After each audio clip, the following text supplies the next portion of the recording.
What are some very creepy facts? Story 1. Imagine being totally aware of someone performing CPR, but you physically can't move or respond. Well, that's what happens when you get bitten by a blue-ringed octopus. You have approx 6 minutes between being bitten and someone starting CPR to keep your heart and lungs functioning to ensure you survive, all whilst being totally aware of what is happening to you. Neurotoxins are fun. The really creepy thing about this is one story of a guy who got stung, got CPR performed on him and survived, but went blind because he was lying on his back, eyes open, unable to blink because of the paralysis, staring into the sun. Imagine lying there, unable to move, unable to communicate, the sun slowly burning out your eyes, and you can't shut them. Story 2. The astronauts aboard the Space Shuttle Challenger most likely didn't die until they hit the water miles below the initial explosion. Astronaut and NASA lead accident investigator Robert Overmyer said, "I not only flew with Dick Scobie, STS-51L commander, we owned a plane together, and I know Scob did everything he could to save his crew. Scob fought for any and every edge to survive. He flew that ship without wings all the way down. They were alive." Story 3. Half of your favorite 70s rock stars had 14-year-old girlfriends. Edit. Wow. I have been a Redditor for over 8 years. My previous highest comment was less than 200 upvotes, and I finally get to say it. RIP inbox. Edit 2. Yes, I realize your favorite rock star might not have been a pedo creep, but I was so disappointed to find out how many were. I hope society is moving past where this is seen as remotely okay. But then again, people still work with Roman Polanski, and he was actually convicted of drugging and raping a 13-year-old. Fuck him. 13, 14-year-olds are children. Protect children, don't sexualize them. It's not that hard. Edit 3. Enjoying the artistic work of bad people is an interesting issue. I still listen to lots of the music in question, but I don't think I would if these were active artists and it was known. I wasn't alive in the 70s. And I certainly don't support them financially.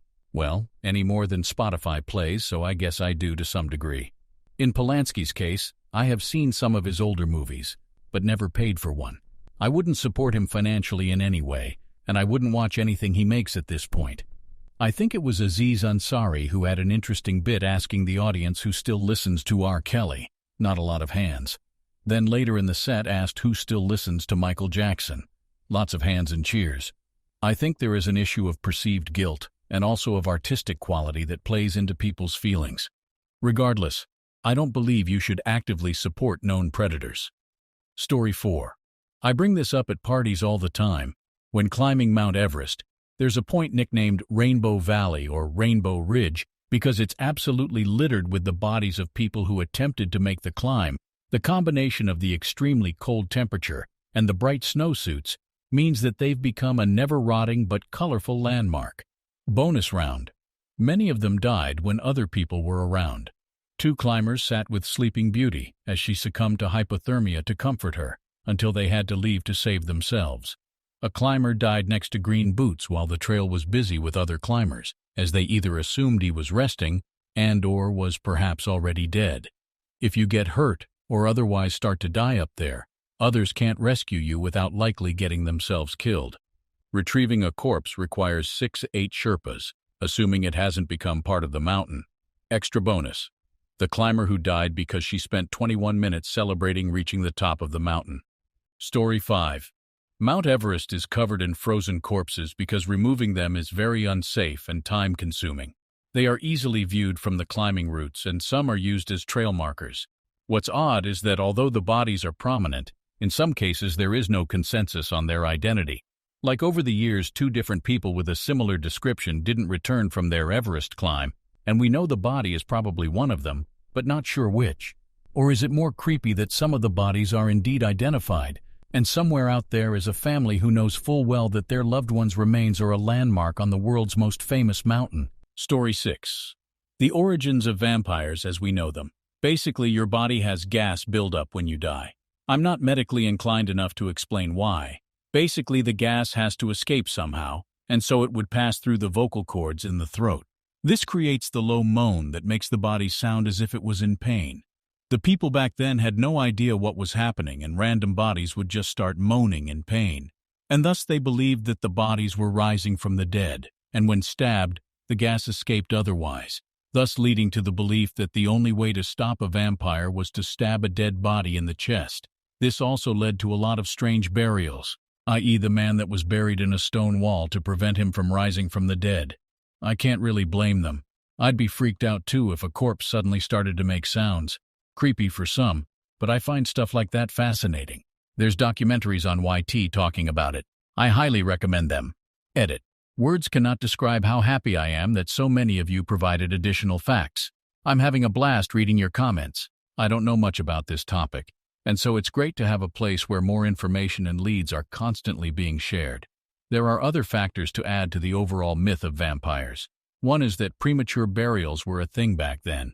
Someone would be in something like a coma or vegetative state, but they didn't really have the instruments to tell if a person was still alive or not, as someone in certain medical states can have a faint pulse and shallow breathing, which looks like dead or as good as dead to the untrained eye. So sometimes people would come back to life, which to superstitious people who legit thought that person was dead would freak them the fuck out. This phenomenon was common enough that some people were buried with bells they could ring from their coffin in the event they were buried prematurely, and people would put cages around graves to prevent the dead from rising. Story 7. From Atlas. Obscura by Foer, Thuris, and Morton, Necropants. Reader's discretion advised.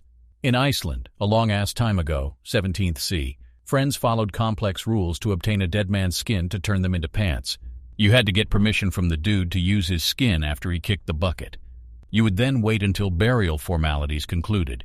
You would rob the shit out of your buddy's grave. You would cut the waist and peel the bottom half of the body off in one perfect flay. You would then steal a coin from a poor widow, preferably your bud's. Place the coin in the scrotum of the necropants to attract cosmic shit, specifically more wealth in life, and leave the groin full of coins at all times. Pass that shit down to your kid. Fun fact, the Museum of Icelandic Sorcery and Witchcraft has a pair on display for all of us sickos to gawk at. Edit. Steal a coin. Additional, you are right, it's folklore. What is creepy is that they dedicated a museum to all of this fucking metal folklore and bothered to create a replica of a very disturbing idea. I just thought the storytelling would be fun, and lo and behold, I had some amazing comments come from it. Story 8. People don't take their anti-malarial drugs when they travel because they hear bad stories about the side effects, and they see native people in the areas living okay without taking pills every day. The truth is, populations native to malaria-endemic areas have all passed through pretty intense natural selection for survival and have a host of genes that prevent them from dying or suffering the other worst effects. Also, most of the resistance is built up over time. This is why it's most common for children to die rather than adults. Whatever people have heard about the side effects of the anti-malarials, getting it is so much worse. I, fortunately, have never had it, but I study it as part of my work, and people have told me about having it, and they all say the same thing. It is so awful you can't believe you're even still alive. It comes in cycles, usually 48 hours, and each cycle is agonizing and brings you the brink of death. Sometimes it takes you, sometimes it spares you for another few hours until it starts again. And there are forms that, even if you clear the infection with drugs, it still remains dormant in your system and can come back at any time. Edit. I don't want to freak people out too much. There are drug combinations that can kill every stage of the parasite as long as there is no drug resistance. Story 9. The stonefish, an incredibly venomous fish living in tropical waters mostly off the coast of Australia and parts of US, can cause pain that only escalates with time. Eventually the pain will subside, but even after the barb is removed, patients have reported increasing pain 12+ hours later. Without antivenom or denaturing the venom with excessive heat, the pain builds and builds until the patients request euthanasia. Its spines hold the venom, hidden in its dorsal fins. Aboriginals living around the Great Barrier Reef have corroborees, large gatherings, and will during these gatherings hold reenactments of people being stung by this monster, for what I assume is either amusement, learning, or both. Edit. Corroboree clarification. Edit 2. Pain does eventually end. Reminded of Suicide Tree where pain does not. Terrible leaves for toilet paper. Thank you for all the upvotes. So glad one of my parents' horror stories from Australia is so well received. Story 10. A black mamba is the fastest snake which can slither at a speed of 12.5 miles an hour, 20 km/h. They have neurotoxins which are fast-acting. The venom shuts down the nervous system and paralyzes the victim. Its venom is able to kill 10 people and it repeatedly bites. To add on to this, there is an almost 100% kill rate and can kill in 20 minutes. When I went on a safari, the guide had no problem driving by the family of lions, cougars, crazy hippos, everything else we saw. However, when he spotted a black mamba, this incredible fear came over his face. The snake was right in the middle of the dirt road, and he wouldn't even drive past it. We were in one of those open Jeep safari things. The guide was so frightened that he just zoomed in reverse and got away so quickly. He said they can jump up in the car and do all kinds of crazy things. I don't know if that's true, but I know that he was genuinely afraid, and we got out of that area so fast. Story 11. Cockroaches have been recorded eating human flesh, both living and dead, as well as fingernails, eyelashes, feet, and hands. The American cockroach and German cockroach are more likely to bite humans than other species. Pretty sure Australian cockroaches do something equally creepy, but as an Australian who plans to sleep at some point in the future, I'm not going to Google it. I've actually been bitten by one before. It was freaky and weird. I was driving home one night when I felt something start to crawl up my leg.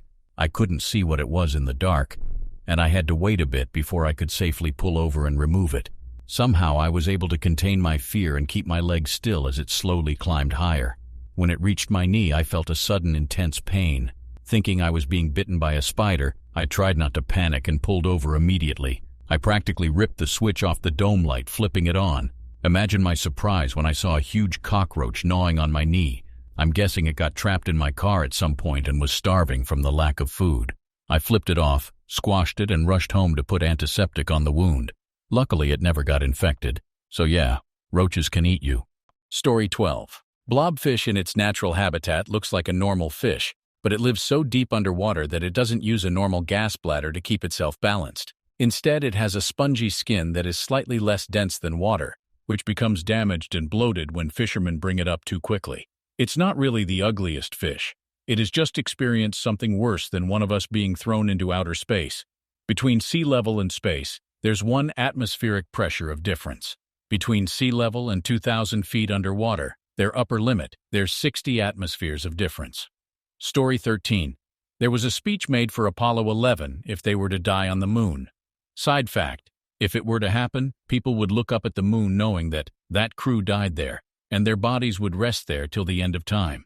Not forgetting that the ocean is somewhat like this, many people died there too, at the very depths of the sea. It's weird, only 3 people have died in space. I feel like that number should be much higher considering how dangerous it is to be in space.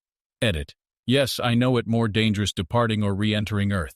I was just acknowledging that only 3 people died in space. Space where it goes from 250 degrees to 250 degrees, where there is no air and only the empty space of vacuum, where there are millions of little debris and a little chip of paint is going fast enough to break the glass of the ships. If they make one mistake or something breaks while in space, they could be dead. I'm just shocked only 3 people died in space in the 50 years of space travel.